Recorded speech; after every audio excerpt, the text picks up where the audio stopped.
Estimados amigos, qué gusto me da saludarlos y bueno, sobre todo darles la bienvenida a un programa más de esta serie fantástica. Mire usted, que lleva por título Las políticas públicas en materia de salud, matices y horizontes. Y el día de hoy vamos a estar platicando sobre un tema que bueno, también versa en el mismo sentido: políticas públicas, la universalización en materia de los servicios de salud.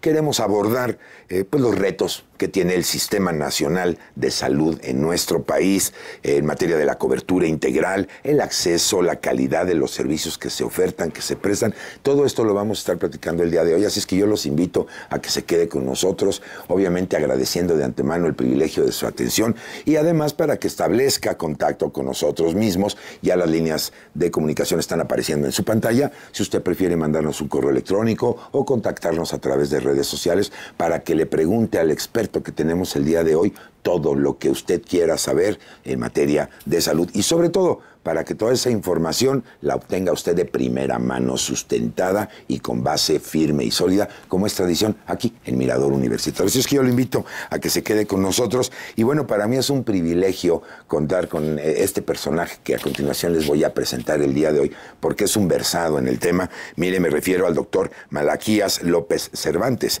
Él es director general de Planeación y Desarrollo en Salud de la Secretaría de Salud y, por supuesto, profesor en la Facultad de Medicina de nuestra querida Universidad Nacional Autónoma de México. Así es que, Malaquías, un privilegio que me acompañes el día de hoy. Bienvenido, muchísimas gracias. Pues te agradezco la invitación y estoy en la mejor disposición para que platiquemos. Perfectamente, porque vamos a conocer todo lo que hay alrededor de este tema sobre las políticas públicas, la universalización en materia de servicios de salud. Así es que, si me lo permites, Malaquías, y usted también, si nos acompaña, vamos a ver este primer material que se ha preparado para todos ustedes y aterrizamos derechito ya para abordar el tema que nos convoca, que nos vamos a tener el día de hoy. Soy Carlos Esquivel Lacroix, de nueva cuenta, bienvenidos aquí a Mirador Universitario. Vamos a ver ese material, volvemos rapidito, no se vayan.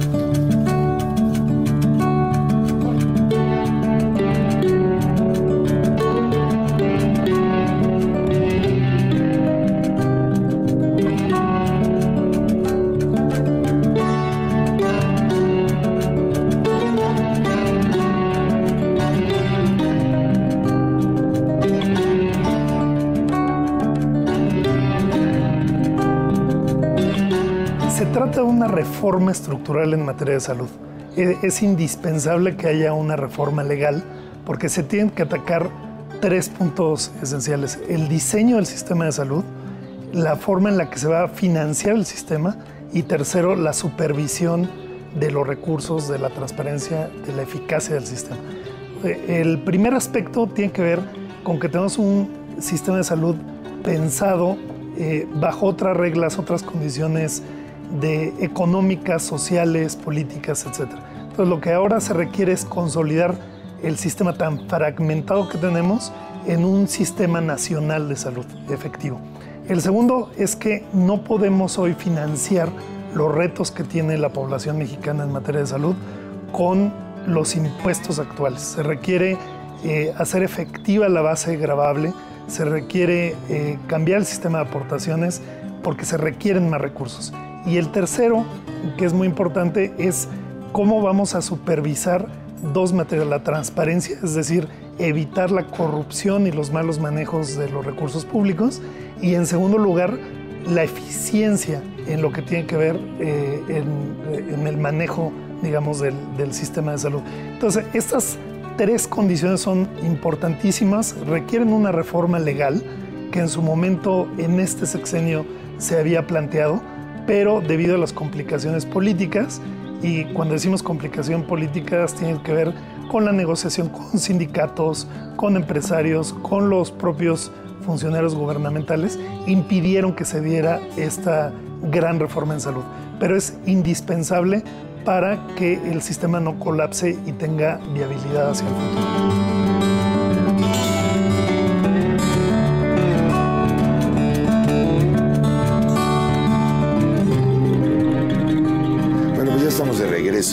De nueva cuenta, bienvenidos. Me acompaña, como les decía yo, el doctor Malaquías Cervantes, López Cervantes. Y bueno, Malaquías, entremos de lleno. Sabemos que en abril del 2016, un evento importante en nuestro país fue la firma del Acuerdo Nacional hacia la universalización de los servicios de salud, obviamente encabezada por el presidente de la República, el licenciado Enrique Peña Nieto. Yo te quisiera preguntar primero, ¿qué es la universalización de los servicios de salud y en qué versa este acuerdo? ¿Qué beneficios tiene para la sociedad mexicana?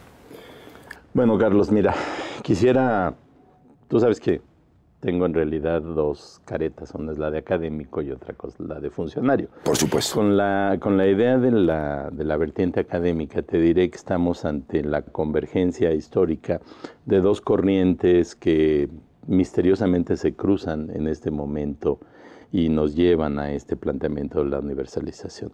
Una es la historia del derecho. Los seres humanos no han tenido derecho siempre.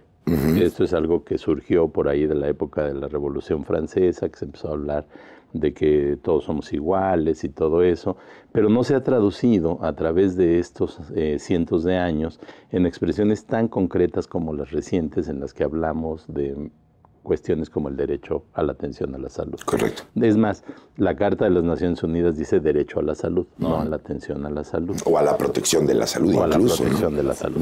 Entonces, cuando vemos estas diversas connotaciones, tenemos que traducirlas en obligaciones del gobierno y al final de cuentas del Estado con respecto a la ciudadanía y a tratar de hacer realidad estas obligaciones que hasta ahora se reconocen y hasta ahora existen.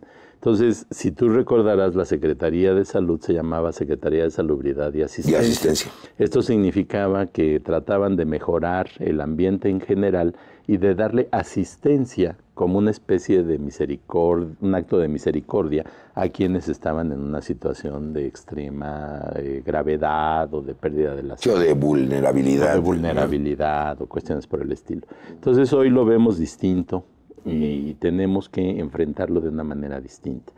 De aquí es de donde se ha gestado y diseminado a través de la Organización Mundial de la Salud la noción de universalidad en materia de salud. Y esto lo que quiere decir es que todos los ciudadanos tienen que recibir atención, independientemente de su capacidad de compra y de su condición social. En esa circunstancia tendría que formularse de manera clara y explícita una política pública que ofrezca esta garantía a todos los ciudadanos. Pero el sistema de salud no lo estamos formando hoy. Este viene de atrás. Entonces hubo momentos en la historia en los que se juzgó prudente generar compartimientos en la sociedad. El IMSS, el ISSSTE, Pemex, la Secretaría de Salud, al final de cuentas, que lo que generaron al final también fue desigualdad en materia de la capacidad de atender a la población y de responder a sus necesidades. Entonces hoy en día, más adelante creo que lo vamos a tratar así, el gran reto será cómo logramos que toda la población, sin distingos, no solo de edad, de sexo o de ubicación geográfica, sino de asignación a una institución, reciba la atención que debe recibir. Ese es el tema de la universalidad y esa es la forma en la que en México tenemos que aterrizar esta noción universal, bueno, más bien esta noción impulsada por la Organización Mundial de la Salud. Claro, es decir, una atención, una protección a la salud para todos, sin absolutamente ningún tipo de discriminación o distingo, etcétera. Ahora, en este sentido, una sociedad dinámica que cambia constantemente, crecimiento demográfico. Entonces, esto tengo que preguntártelo porque también la epidemiología es dinámica y cambia. Las condiciones epidemiológicas son diferentes ahora que hace muchos años en nuestro país. Y eso me lleva a aterrizar en el sentido de hablar de presupuesto y de infraestructura, porque tenemos una población creciente con una mayor demanda, con mayores necesidades, además de todas estas condiciones de epidemiología. Los agentes causantes de enfermedad también se van modificando y por lo tanto las atenciones cambian. ¿Cómo estamos en este sentido? ¿O cuál es la visión para poder controlar esto que dé en consecuencia una atención, digamos, para todos, ¿no? Bueno, esto plantea también una situación de requerimientos formidables para la sociedad. No podemos imaginar, porque no existe en ningún lugar del mundo y no ha existido en la historia, una condición social, una sociedad en la que todos los problemas sean resueltos de una manera pronta y efectiva. Claro. Entonces tenemos que escoger. Hay cosas que no podemos enfrentar, que no son problemas porque son condiciones de la vida. Pero lo que es problema es lo que sí podemos resolver. Y esto implicaría entonces separar las circunstancias para decir cuáles podemos nosotros fortalecer. Mira, en general los jóvenes se enferman menos, los viejos nos enfermamos más. Pero no podemos quitar a los viejos de la sociedad. No, claro. Entonces, al revés, tenemos que aceptar que la sociedad ha ido envejeciendo y que la forma de enfermar y morir que tenemos los viejos es distinta que la que tienen los jóvenes. ¿Cómo responder a esto? Una posibilidad va por el lado de la atención médica y de la atención hospitalaria. Ese es el peor de todos los modelos. Es el más tardío y es el más costoso y el que menos corrige. Correcto. Tenemos que plantear alternativas y la alternativa es prevenir los problemas serios. Una cosa que es verdad y no tiene vuelta de hoja es que nos vamos a morir. Todos nos vamos a morir. Eso es ineludible. Lo que tenemos que buscar es la mejor forma de morir. Claro. Y cómo la sociedad, con los recursos que le puede dedicar a este segmento que llamamos la salud, puede resolver mejor los problemas que tenemos, ayudarnos a vivir mejor y a morir mejor. Sin duda, un reto grande. Me gustó el término que utilizaste, formidable, ¿no? Yo lo veo gigante. Sí. ¿No? Desde el punto de vista de la cantidad de mexicanos que tenemos y que seguramente está pasando en otras partes del mundo. Creo que es el mismo problema y esa visión de priorizar.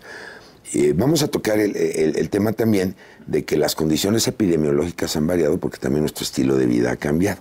Pero si te parece bien, acompáñame a ver esta entrevista que se ha preparado para que usted, estimado amigo, estimada amiga, conozca otros puntos de vista de diferentes actores que también están relacionados con este tema. Vamos para allá y regresamos para seguir platicando sobre las políticas públicas, la universalización en materia de los servicios de salud. Vamos para allá, volvemos aquí a Mirador Universitario.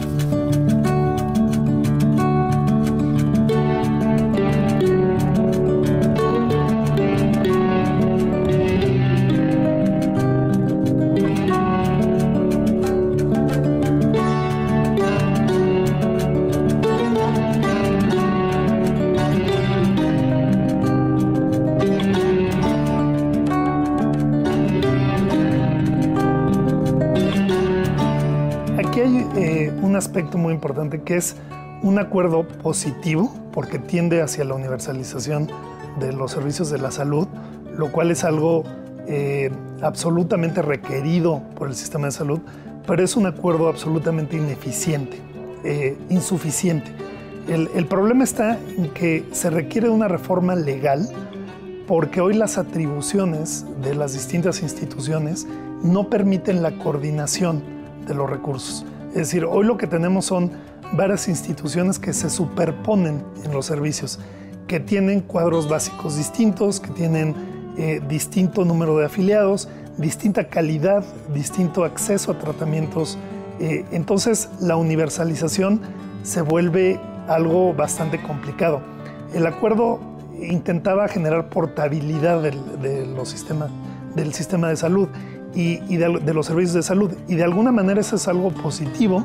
Sin embargo, no tiene el alcance que se requiere para hacer el diseño, el nuevo diseño del sistema de salud.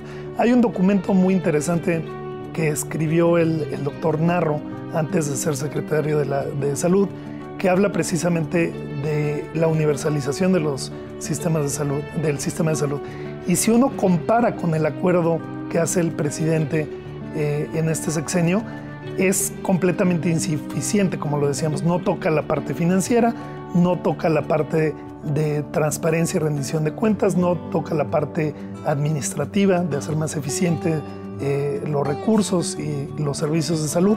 Entonces es definitivamente algo que se queda corto para las necesidades tan grandes que tiene el país.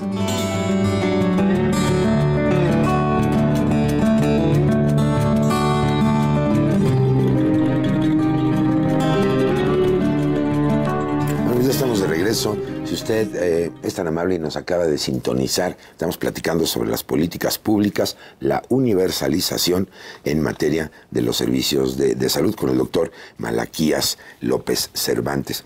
Y bueno, antes de ver este material estábamos platicando de toda esta dinámica, ¿no?, de cambio social.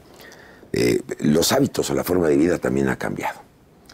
No tenemos que sentirnos orgullosos, todos sabemos que nuestro país en términos de obesidad está en el top a nivel mundial. Y esto trae consecuencias, diabetes, hipertensión, todas las, digamos, complicaciones alrededor. ¿Cómo está atendiendo esto el Servicio Nacional de Salud? Mira, se han instrumentado varios programas en años recientes, y estoy hablando de este milenio, para tratar de ir limitando el crecimiento de este problema, que al final de cuentas se va a limitar solo. O sea, no podemos tener el 100% de obesos en el país. No, claro. Es imposible. Sí, claro. Entonces ya estamos llegando al límite. Okay. Pero lo que queremos es no ir o no llegar a ese límite. Queremos regresar. Tenemos que revertir esta tendencia en la sociedad. Entonces la única posibilidad efectiva, seria, es prevenir. Que nuestros niños no lleguen a engordar tanto como hemos hecho las generaciones de más viejos. Claro. No, y sobre todo cambiar, porque, bueno, no sé si decirlo cultural, pero sí tradicional en nuestro país, que las abuelitas decían, está gordito, está sano. Exacto. ¿No? Como que ese criterio se arraigó muchísimo y ahora es un problema. Sí, ¿no? Fíjate que en Yucatán, cuando una mujer es gorda, dicen es hermosa. Así es. Entonces, esta cuestión cultural la tenemos que modificar. Claro. Tenemos que entender que así como fue cambiando la condición del mundo, la estructura de edad de la población, su distribución en el espacio, hoy vivimos en ciudades, ya no tanto en el campo. Así es. También tenemos que ir cambiando culturalmente, pero de una manera decidida por nosotros mismos. Yo creo que lo que ha pasado es que toda la comunicación moderna, hoy en el teléfono, en la televisión, las tecnologías. Con toda la tecnología, ves lo que sucede en Londres instantáneamente, pues igual estamos adquiriendo elementos culturales que llegan de fuera sin ninguna organización, sin ninguna dirección. Claro. Tenemos que incidir sobre la formación cultural del mexicano de una manera muy clara. Tenemos que tomar lo que vale la pena, pero combatir lo que no vale la pena. Claro. Y las costumbres alimenticias, las costumbres de movimiento, de actividad social, las hemos aceptado sin ningún juicio y tenemos que combatirlo desde todas las políticas públicas, no nada más desde salud. No, tiene que ser, yo creo que un fenómeno integral. Efectivamente. ¿No? Y además hay algo que también me parece un elemento fundamental que has tocado y que quiero compartir con todos ustedes. Prevenir en lugar de curar. Muchos de estos padecimientos que estamos hablando se deben a los hábitos que nosotros como sociedad estamos llevando a cabo. Así es. Y que si modificamos esta parte conductual, ¿no?, me parece que tendrá un impacto muy importante para el sistema de salud en términos de erogación de recursos de atender esto, ¿no? Sí, efectivamente. O sea, tenemos que mirarnos un poco en el espejo del tiempo y de todas las condiciones de actividad social para tratar de buscar la forma en la que nosotros podemos hacerlo mejor. Mira, una cosa con la que yo no estoy de acuerdo, a veces me sacan la lengua en algunos foros, es con satanizar la dieta mexicana. Es decir, que la vitamina T es muy perjudicial. Así es. Bueno, todas las generaciones de mexicanos han comido tamales. Y tortas. Y los tacos. Claro. ¿Y por qué antes no eran muy perjudiciales? Exacto. ¿Y por qué hoy sí son muy perjudiciales? ¿No? Así es. Yo creo que tenemos que ser más juiciosos, tener una crítica mucho mejor fundamentada acerca de lo que podemos hacer. Porque de otra manera no vamos a lograr nada. Claro. Y tenemos que ser muy cuidadosos. Sin duda. Y en este cambio poblacional también, la proporción de mujeres versus hombres, de niños, de jóvenes, de ancianos, también se ha modificado. Y esto implica entonces tener una generación de recursos humanos para atender diversidad de sectores, ¿no? ¿Cómo lo estamos haciendo en ese sentido? Bueno, eso nos lleva a otro tema que puede ser un problema, bueno, es un problema muy importante y yo creo que estamos muy rezagados. El médico de hoy no puede ser el médico que formábamos hace 5 años ni hace 10 años. El que manejaba de todo, digamos. No en ese sentido, Carlos, fíjate, no en ese sentido. En el sentido en el que los médicos llegamos a creer como si fuese una cuestión divina en la especialidad. Ok. Y entonces lo que hemos endiosado socialmente es el hecho de ser especialista. Soy neurocirujano, soy cardiólogo. Eso no es lo que necesita la situación actual de salud de la población el día de hoy.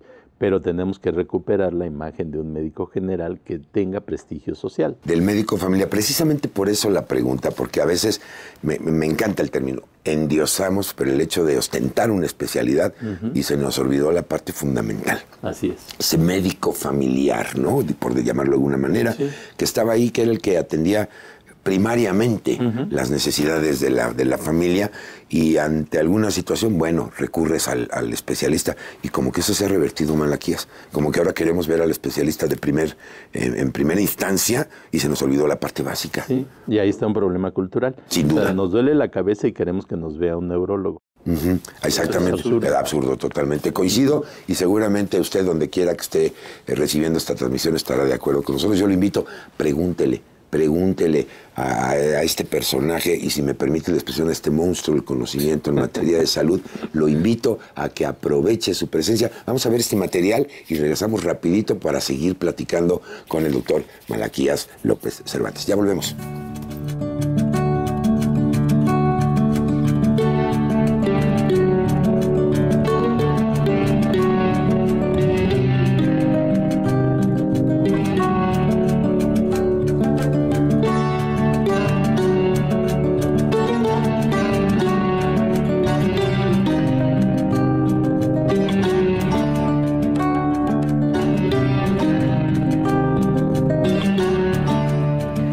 Cuando estamos hablando de una reforma estructural al sistema de salud mexicano, por supuesto que tienen que intervenir una gama mucho más amplia de los actores que hasta hoy se han involucrado en el sector. Es decir, en primer lugar, tendremos que involucrar a todos los empresarios, porque finalmente el financiamiento hoy del sistema de salud como parte del sistema de seguridad social es una financiación tripartita, y viene en gran medida por parte del empresariado. Otro aspecto muy importante, como lo comentábamos, es la necesidad de una reforma fiscal de mayor envergadura. Hoy lo que tenemos es una reforma que fue producto de una negociación óptima, pero no era lo realmente deseable en términos de ampliar la base gravable. Definitivamente hay que retomar el tema de IVA a alimentos y medicinas, obviamente no en lo que se había planteado en un inicio, pero sí en algo que amplíe mucho más la base gravable. También tenemos que negociar indispensablemente con los sindicatos, que definitivamente tendrían que...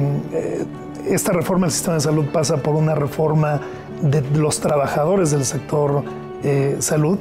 Y finalmente también hay que involucrar a asociaciones de pacientes, a los usuarios del sistema de salud, porque de ellos va a depender que se garanticen dos condiciones fundamentales de esta reforma integral, que es la calidad de los servicios de salud, es decir, que haya cobertura amplia, y segundo, la transparencia en el manejo de los recursos del sistema de salud.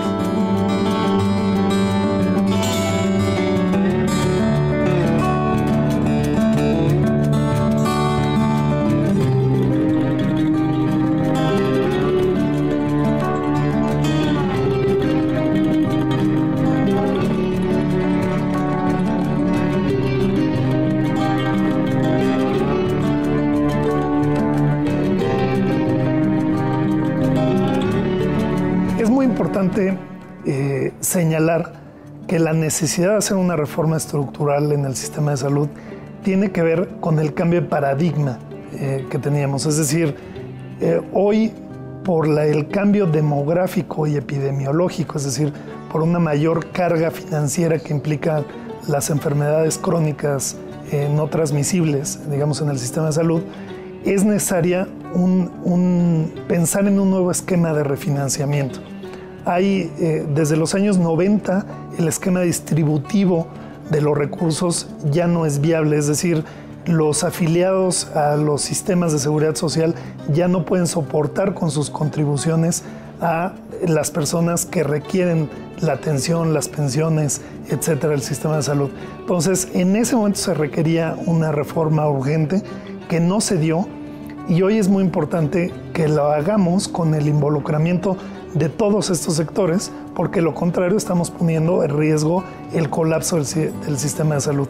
Y es importante la participación de estos actores porque de alguna forma tenemos que financiar el sistema a través de aportaciones, a través de un tema de una reforma fiscal, a través de generar eficiencias en otros aspectos del presupuesto público, y también si le estamos generando más recursos al sector salud, tenemos que garantizar que esos recursos sean gastados de manera transparente, eficiente y con una gran calidad para mantener, digamos, las condiciones de salud y seguridad social de los mexicanos.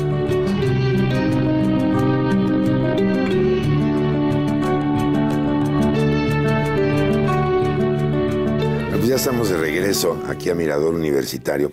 Y bueno, antes de ver este material, Malaquía, estamos comentando ese nivel primario de atención. Regresar a esa figura del médico general. Y esto me lleva a preguntarte dos cosas. Primero, no sé si llamarle subsistema, porque tenemos un área de atención médica, las farmacias, consultorios adyacentes a las farmacias, ¿no? Y por otro lado, ¿cómo hacerle para fortalecer el regreso a esta imagen del médico generalista? Claro, sin perder de vista que necesitamos a los especialistas, por supuesto. No estamos diciendo que sea mejor una cosa que la otra, pero cómo hacerle para fortalecer esta parte y cómo trabajar también con este subsistema, si me permites el término, ¿no? Sí, mira, yo creo que una opción es ver qué hacen en otros lugares, porque a lo mejor hasta lo han hecho bien. Claro, ¿no? Y podemos aprender, ¿no? El ejemplo, sí, entonces, sin duda, sin duda. Resulta que hay ejemplos. Recientemente estábamos nosotros viendo uno muy interesante que no aparece en la pantalla general, que es Dinamarca. Exacto. En Dinamarca, ser un médico general te lleva por lo menos 10 años. Y eso quiere decir que se echan toda la carrera de medicina, como nosotros. Sí, y un equivalente. 7 años. Y luego tienen 3 años de entrenamiento posterior equivalente a especializarte, pero te especializas en ser el médico de la familia y el médico general, con un programa muy exigente que los vuelve muy resolutivos. Los daneses, aprendimos recientemente, el 90% de los problemas los resuelven en el consultorio de medicina general familiar. Y lo demás requiere una especialización importante. Entonces, están desapareciendo todos los segmentos hospitalarios intermedios. Entonces, ellos tienen este médico y el hospital de especialidad, de alta especialidad le llamaríamos en México, eso es el término, nada más aquí lo usamos, pero no puede llegar nadie al hospital si no lo manda el médico. Eso es una buena integración. Entonces tendríamos que pensar, bueno, ¿qué implica para nosotros? ¿Cómo lo podemos resolver? ¿Tú considerarías que, por ejemplo, en los pensums curriculares, es decir, en los tiempos de formación de nuestros médicos, habría que ampliar el tiempo en este sentido o modificar a lo mejor el sistema de salud en términos de que un egresado de medicina entra a la parte de internado, de residencia, pero ya con el enfoque o la mira de especialista, ¿no? Efectivamente, sí es necesario. Mira, odio usar mi experiencia personal, no, adelante. Pero yo fui parte de un experimento que se hizo en la Facultad de Medicina en los años 70 para tratar de llevar el entrenamiento hacia la medicina general en lugar de mantenerla en el terreno del hospital y de la especialización. El entonces director, el maestro Laguna, diseñó un programa que curiosamente te abreviaba la carrera en lugar de 7 años a 6 años. Pero generaba un médico con mayor capacidad resolutiva. ¿Por qué? Porque la formación médica se acerca al sitio donde la persona está expresando su problemática tempranamente, no tardíamente como en el hospital.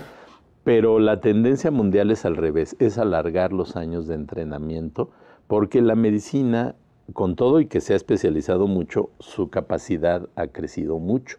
Entonces tenemos una gran cantidad de tecnologías, una gran cantidad de conocimientos que consideramos necesario que integre el médico y necesitamos ahora meditar sobre cuáles pueden ser los mejores planes de formación de los médicos para tratar de establecerlos de una manera más amplia en el país. Claro, en el mundo lo que está pasando son los sistemas educativos por competencias, ¿no? Es decir, el desarrollo de habilidades y destrezas que al final del día lo que queremos, valga la expresión, como un producto, es decir, un egresado de nuestras universidades, un solucionador de problemas. Al final del día eso es lo que estamos buscando, que alguien se integre a la sociedad y sea capaz, obviamente, de solucionar un problema. Y creo que esta parte que has tocado me parece fundamental, porque es la base, ¿no?, de esta atención primaria, y de ahí pues la derivación a todo el sistema ya a lo mejor especialista, ¿no?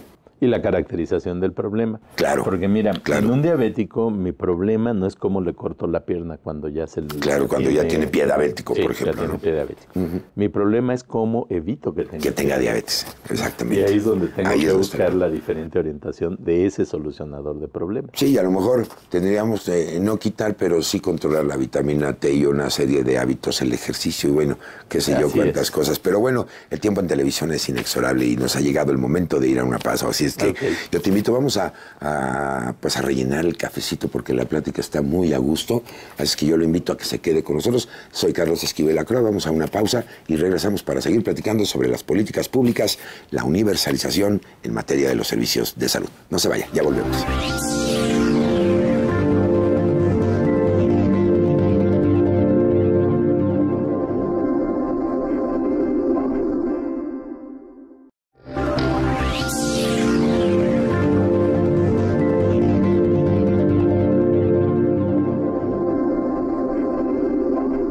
Bueno, pues ya estamos de regreso aquí en Mirador Universitario. Yo lo invito a que establezca contacto con nosotros. Todas las líneas de comunicación aparecen ya en su pantalla. Aproveche para externarnos todas sus dudas, sus preguntas y quizá tenga usted por ahí la sugerencia de un tema que le gustaría fuera abordado aquí en Mirador Universitario. Hágalo saber y con mucho gusto nosotros le daremos salida. Bueno, estamos platicando de regresar a esta visión, ¿no?, del médico de atención primaria. Me gustaría, si brevemente nos explicas qué es la atención primaria para que muchas personas de la audiencia lo entiendan y lo conozcan.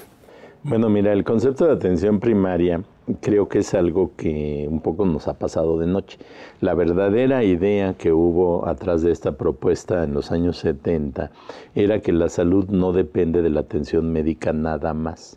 Sino que depende de la participación de muchos profesionales. No nos cuesta trabajo reconocer que una enfermera debe de estar presente, pero sí nos cuesta trabajo entender que un nutriólogo debe de estar presente, porque creemos que esa es otra cosa. Sí, que pues está alejado, ¿no? No es cierto. No es cierto. Lo que comemos afecta a nuestra salud. Sin duda. Nos cuesta a veces trabajo entender que un psicólogo debe de estar presente, pero la manera en la que nos relacionamos y nos equilibramos nosotros mismos con los demás es crucial para poder tener un nivel de salud o tener alguna enfermedad y su expresión. Entonces, la idea de atención primaria es la integración de los enfoques de diversas disciplinas y de sus actividades para lograr una mejor prevención de la enfermedad o una mejor resolución de la enfermedad. Y creo que eso no lo hemos realmente logrado nunca en ninguna de las formas de atención que se han implantado en México. Hay instituciones como el IMSS que dicen, bueno, yo sí tengo psicólogos, yo sí tengo nutriólogos. Sí, pero una cosa es que los tengas y otra cosa es que los integres. Claro. Ahora, en este sentido podríamos hablar que tenemos un sistema de alguna manera fragmentado. Me parece, y no sé si estés de acuerdo conmigo, creo que sí, y a lo mejor ustedes también, el rector o la rectora de esto debe ser la Secretaría de Salud. Me parece que es la institución que primariamente debe de estar normando y dirigiendo los destinos de este Sistema Nacional de Salud. ¿Tú considerarías que para poder integrar todos estos servicios que hay que modificar, que hay que fortalecer, quizá el marco jurídico, quizá a nivel de las instituciones lograr esa inter y multidisciplina? ¿Cuál sería tu opinión al respecto? Bueno, mira, sí tiene que haber un director de la orquesta. Sin duda. Si no, cada quien toca lo que se le da la gana, ¿no? Sí. Lamentablemente, el director llegó al final del concierto. La idea de la rectoría es demasiado reciente, ¿no? Se nos ocurrió que hay que establecer una rectoría y poner orden. Para lograrlo, necesitamos crear el marco adecuado. Claro. Las instituciones pues, crecieron y adquirieron una gran fortaleza. Y tenemos instituciones que deciden solas lo que quieren y les conviene hacer. Y entonces cuando llegas y les dices, oye, pues es que estamos tocando esta canción y no entras correctamente, no entras a tiempo, sí, o estás en otra, exacto, ¿no? Entonces tenemos que buscar una forma de reconocer esta situación y ponernos de acuerdo para que de verdad haya rectoría. Creo que ahorita la opción más razonable es que todos seamos directores, Sí. para que nos pongamos de acuerdo. Esa es la política actual, el del secretario actual. Ok. ¿Sí? Él está buscando, en lugar de llegar y decirle lo que deben de hacer, decirles, oigan, ¿por qué no nos ponemos de acuerdo en lo que deberíamos claro, de hacer? sin duda. Y eso da la pauta para lo que empezamos. Claro. ¿Cómo entendemos hoy en México universalización? Sí, fíjate que en mi pueblo decían muchos jefes y pocos indios. Así es. Valga la expresión. Pero bueno, yo creo que cuando tenemos una línea de mando clara, pues obviamente todos los indios, valga la comparación, nos podemos integrar sin ningún problema, ¿no? Así es. Ahora, uno de los grandes problemas de estos retos gigantescos, el financiamiento. ¿Cómo le hacemos? ¿Cuáles son los mecanismos para conseguir todos los recursos que abastezcan infraestructura, insumos, personal, etcétera? Fíjate que a nivel mundial está muy claro que los que mandan son los secretarios de finanzas. Sí. Porque ellos distribuyen. Sí, y claro. entonces ya te dicen, aquí tienes tus 2 pesos, paga la renta, el teléfono y la luz, ¿no? Si nos ponemos vernáculos. Sí. Y hablando de música, sin duda. Sin lugar a duda. Entonces, lo que sucede en México es que, pues obviamente estamos compitiendo con otras prioridades. Cuando tú dices, le quito dinero a seguridad para pasárselo a salud, probablemente estarías metiéndote en un gran problema. Sí. Entonces, nosotros tenemos un gasto bajísimo, gasto público bajísimo en materia de salud. Seguro. Y lo que estamos haciendo con nuestro dinero, pues es muy poquito si lo quemamos en otros escenarios que no son los más efectivos. Claro, y que yo creo que a nivel del Estado la salud debe ser prioritaria, ¿no? Debe de ser. Debe ser, pero a veces no lo es. Sí. ¿No? Creo que jugándole un poquito al abogado del diablo. Así es. Retomamos este tema, vamos a ver otro material que está preparado para todos ustedes y regresamos ya aquí a Mirador Universitario, ya para la recta final del programa, que podríamos quedarnos yo no sé cuántas horas platicando con el doctor Malaquías. Así es que acompáñenme a ver este material y regresamos aquí a Mirador Universitario. No se vayan.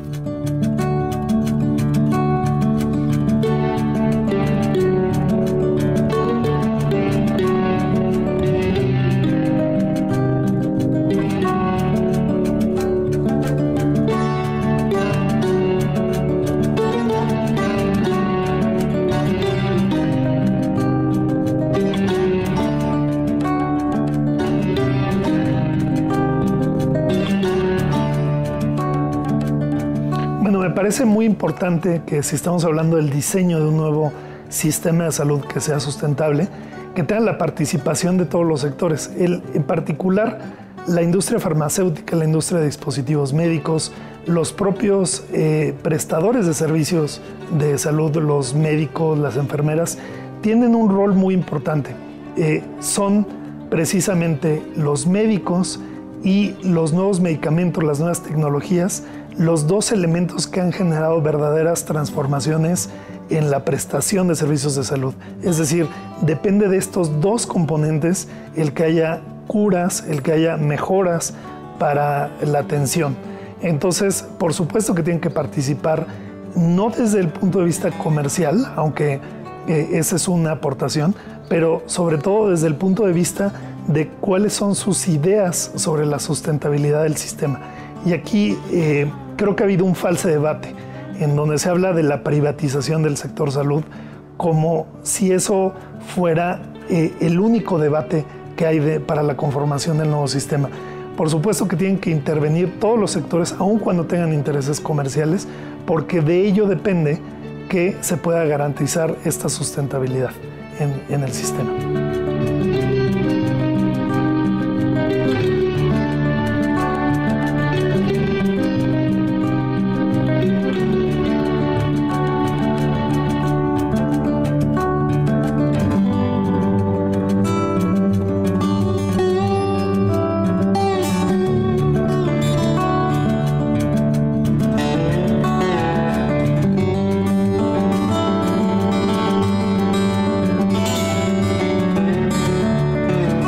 Parece que no hay como un caso de éxito absoluto en términos de que debamos de hacer una copia idéntica de otros sistemas de salud.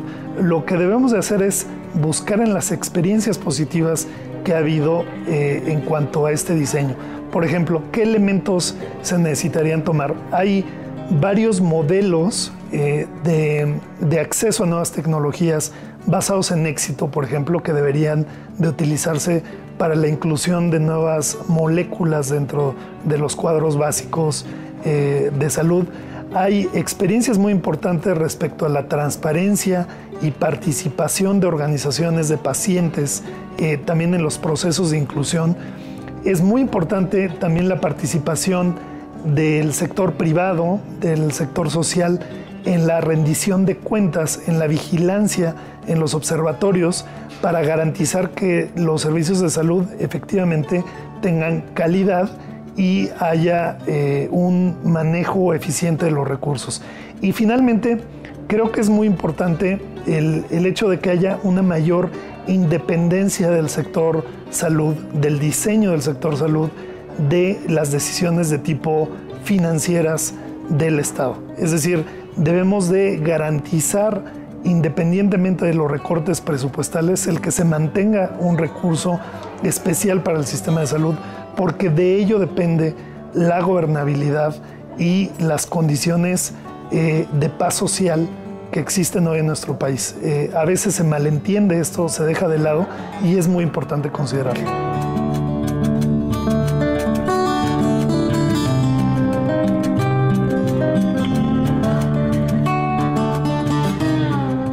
Ya regresamos aquí a Mirador Universitario, estamos en la recta final del programa Malaquías y estamos hablando del financiamiento. Ha resultado obvio, ¿no?, a lo largo de la historia de la distribución de los recursos, la buena distribución de los recursos. Me parece que el recorte de algunas cosas para cubrir otras, por lo que ya me has comentado, no es la solución al problema. No. ¿No? ¿Cómo le hacemos para generar más recursos, para poder tener esta situación? Porque finalmente es un reto gigantesco ofrecer un sistema eficiente, eficaz de salud. Bueno, aquí tendremos que tener una discusión pública muy amplia, muy serena y con toma de decisiones concretas. Tú hace rato mencionaste que hoy en día hay farmacias que tienen consultorios, sí, y la gente va a esos consultorios. En el sentido de un sistema y de su política y de la universalidad de la salud, son un fracaso, porque la gente está decidiendo sola a dónde va y saca dinero de su bolsillo para pagar una atención que por naturaleza es fragmentaria. Sí, no está integrada. No está integrada, es algo que está sucediendo de manera externa. Entonces, ¿cómo le podríamos hacer? Un tema sería reconocer que la gente está dispuesta a gastar algo de sus recursos en que la atiendan. Sí, aunque sea mínimo, pero hay un gasto. Hay un gasto. Pero si tú le dices, ve al centro de salud, no quiere pagar. Exacto. ¿Ves? Sí, las personas más adineradas, cuando van a los institutos nacionales de salud, quieren que los exenten del pago. Pero si van al hospital privado, ni dudan en pagar lo que les cobran. Sí. Entonces tenemos un problema cultural importante. Okay. Una forma de incrementarlo sería que además de lo que se asigna de la parte de la recolección de impuestos al servicio del erario público, digamos, nosotros contribuyéramos. Pero esto generaría una desigualdad importante, porque entonces se vuelve como lo del dicho, el que tiene más saliva traga más pinole. Sí, claro. Y vas a tener diferencias de atención determinadas por la capacidad de pago. Claro. De hecho existen, es obvio. O sea, aquí el que tiene dinero incluso se va a otro país y allá se atiende. Claro. Pero tenemos que encontrar un camino que le garantice al ciudadano común y corriente, es más, al ciudadano pobre, que es más de la mitad de la población, que va a recibir la atención correcta en el momento correcto para que obtenga el resultado correcto. Claro. Y hay que redistribuir entonces los recursos que tenemos y volvernos más eficientes. El servicio público es súper ineficiente. Tenemos unas formas de desperdicio gigantesca. Entonces hay que revisar lo que estamos haciendo, canalizar lo poco que tenemos a los momentos en los que podemos tener mayor beneficio para la... Sí, y en términos de calidad de servicio, empatía y muchas cosas que se han platicado en otros foros. Pero, ¿será pertinente a lo mejor una reforma en salud? Ahora en tiempos de reforma de todo tipo, ¿valdrá la pena ya darle la reingeniería a las leyes? A la Ley General de Salud, por ejemplo, invitar también quizá al sector privado a que no solamente se canalice su esfuerzo, su recurso en estas áreas limitadas, digamos, para un sector de poder adquisitivo grande, sino que ayudaran también al sistema de salud. ¿Tú considerarías esto prudente? como a veces hablan nuestros compatriotas del norte, me la pones para batear. Sí. Pero lo que yo suelo decir a nadie le gusta. Okay. O sea, yo digo que no necesitamos una reforma. Lo que necesitamos es una transformación completa, a fondo. Reingeniería completa del sistema de salud. El sistema de salud debe estar construido en base al hecho de que eres ciudadano. Es más, todavía más allá de que eres un humano y que por lo tanto requieres, porque esos son los derechos humanos, claro, seas mexicano o no. No, es un derecho humano. Debes recibir atención. Sin duda. Pero vamos a pensar en los mexicanos, ¿no? Entonces, el hecho de ser mexicano, de estar en este país, te debería de garantizar que tienes atención y ciertas condiciones de atención. No el hecho de que trabajes, no el hecho de que vivas en tal lugar. Y esto implicaría algún día, en el México ideal, que se disuelvan las actuales instituciones y tengamos un solo Servicio Nacional de Salud. Ahora, ¿cuál es el obstáculo? Hoy en día lo ves en la prensa, los sindicatos. Sí. Porque no es aquí hay una competencia de derechos. Claro. El derecho del trabajador por estar sindicalizado, sí, por la y el laboral. Derecho del ciudadano porque se le tiene que dar atención a la salud. ¿Cómo los conciliamos? Sí, claro. Ahí hay también otro reto grande. Así es. Y por otro lado también, cómo integramos a la iniciativa privada que tú estabas también por supuesto. Platicando. Es decir, romper con esta fragmentación tan grande que tenemos, que al final del día hace que nuestros servicios de salud sean ineficientes, quizá poco humanos, ¿no? Sí. Desde un punto de vista emocional. Y eso afecta mucho a la ciudadanía, ¿no? Dicen, es que yo voy y parece que me están dando limosna. Claro, esa es la percepción que yo te quería preguntar. Yo lo que tengo es mi derecho. Sí, claro, para que me y vengo a ser válido mi derecho. Y lo que recibo a lo mejor es un encontronazo, meses para obtener una cita. Y bueno, todas esas historias, valga el adjetivo, espeluznantes que escuchamos al día a día, ¿no? Entonces yo creo que ahí tenemos que cambiar fuertemente. Y mira, esto que acabas de decir, meses para atender una atención. Sí. Al mismo tiempo que tenemos esta condición de diferimiento de la atención, tenemos ociosidad de los recursos.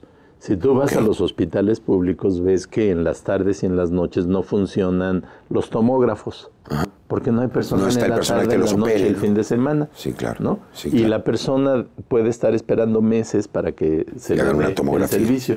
Sí, entonces, el concepto de universalidad que se está manejando hoy tiene que ver no tanto con la noción de universalidad, sino con la noción de eficiencia.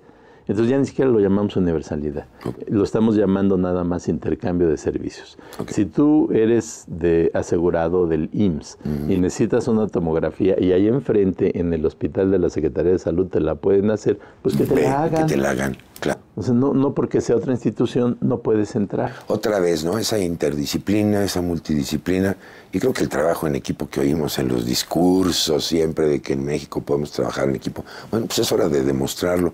Y bueno, pues también es hora de demostrarles el final del programa, mi querido Malaquías, ni modo. Ha sido un placer platicar contigo. Yo te pediría un mensaje, alguna conclusión, y al final un ejercicio que nos ha dado muy buenos resultados aquí en Mirador Universidad, es pedirte en una palabra, una reflexión del tema que nos ha convocado el día de hoy.